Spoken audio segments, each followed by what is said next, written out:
হাসপাতালে সেবা নিতে আসা রোগীর এমন সিরিয়াল দেখে মনে হচ্ছে ঠিকঠাক সেবা পাচ্ছেন বলেই হয়তো এত লোকের ভিড়। কিন্তু হাসপাতালের স্টাফদের সাথে কথা বলার পর যা জানা গেল তাতে চোখ কপালে ওঠার মতো ঘটনা। লাইনে দাঁড়িয়ে থাকা প্রত্যেকেই আলাদা আলাদা রোগ নিয়ে আসলেও সবার চিকিৎসাই দিচ্ছেন মাত্র একজন ডাক্তার। আমাদের এমনি অনেক পেশেন্ট আসে, এখানে আউটডোর অনেক পেশেন্ট হয়। ঠান্ডা, জ্বর, রাতে ব্যথা, আমাদের কমছে, ঠান্ডাটা কমে।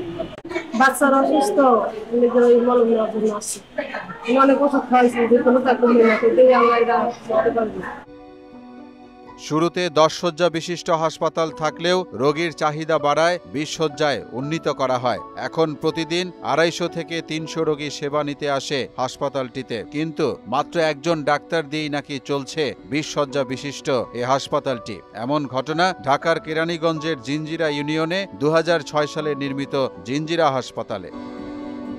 বর্তমানে হাসপাতালটিতে একজন ডাক্তার, 2 জন নার্স, একজন স্টোর কিপার ও একজন এমএলএস দিয়ে চলছে সব সেবা। প্রয়োজনীয় লোকবলের অভাবে বহির্বিভাগ চালু থাকলেও বন্ধ আছে অন্তর্বিভাগ। এমএলএস শাহিদা আক্তার করছেন করণিকের কাজ, বলেন এখানে টিকিট লেখার কোনো লোক নাই।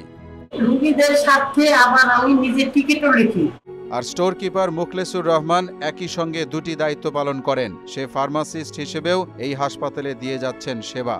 রোগীর তুলনায় আমাদের ওষুধের স্বল্পতা আছে, আর লোকজনের লোকবলের কিছু স্বল্পতা আছে। আমাদের রোগীর চাহিদা অনুযায়ী আমরা পর্যাপ্ত পরিমাণ ঔষধ সরবরাহ করতে পারি না। বর্তমানে হাসপাতালে কোনো ক্লিনার কূপ না থাকায় পরিবেশ ভালো রাখতে হিমশিম অবস্থা। অপরদিকে অক্সিজেনের ব্যবস্থা থাকলেও লোকবলের অভাবে পুরোটাই বন্ধ আছে। তাই সিনিয়র নার্স বললেন, অক্সিজেন লাইনটা আছে, এটা তো করার সময় চালু ছিল, এখন তো আমাদের ইনডোর চালু নাই, যার জন্য আমাদের লাইনগুলো নষ্ট হয়ে যাচ্ছে। জনবলের অভাবে আমরা এগুলো ঠিকভাবে করতে পারতেছি। আমাদের এমনি অনেক পেশেন্ট আসে, এখানে আউটডোর অনেক পেশেন্ট হয়। যদি ইনডোরটা চালু হয়, অনেক মানুষ অনেক উপকৃত হবে। এ ব্যাপারে হাসপাতালের আরএম ও ডাক্তার মাহফুজা ইয়াসমিন জানান, লোকবলের অভাবে এই হাসপাতালে রোগীদের ভালো সেবা দেয়া যাচ্ছে না। চাহিদামতো কোনোটাই নাই এই হাসপাতালে।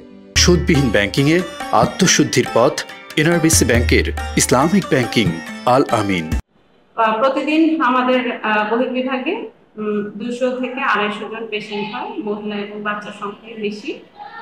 তো এই মুহূর্তে অন্তর্বিভাগে সমস্ত সেটআপ রেডি আছে, যত জিনিসপত্র যা লাগে লোকবল পেলে আমরা অন্তর্বিভাগে কাজ করব, যে কোনো সময় শুরু করতে পারবো। সব জেনে উপজেলা স্বাস্থ্য পরিবার পরিকল্পনা কর্মকর্তা তানবীর আহমেদ জানালেন, 3 জন নার্স রেখেছি এবং 2 জন ডক্টর। তারা এই হাসপাতালটা আউটডোর সার্ভিসটা চালু রাখছে এবং আমরা ভবিষ্যতে ইপিআই সেন্টার, পার্মানেন্ট সেন্টার হিসাবে, ফিক্সড প্রতিদিন এখানে ইপিআই হবে। যেহেতু নার্সরা থাকে তো ওদের জন্য ব্যবস্থা করব। আসলে সেবার মান সম্প্রসারণ করতে হবে, সেবার পরিধি সম্প্রসারণ করতে হবে, তাহলে হয়তো এই 20 বেড হাসপাতালগুলো আসলে কাঙ্ক্ষিত সেবাটা পাওয়া যায়। মোহাম্মদ ওয়ালিউল্লাহ, মোহনা ডিজিটাল।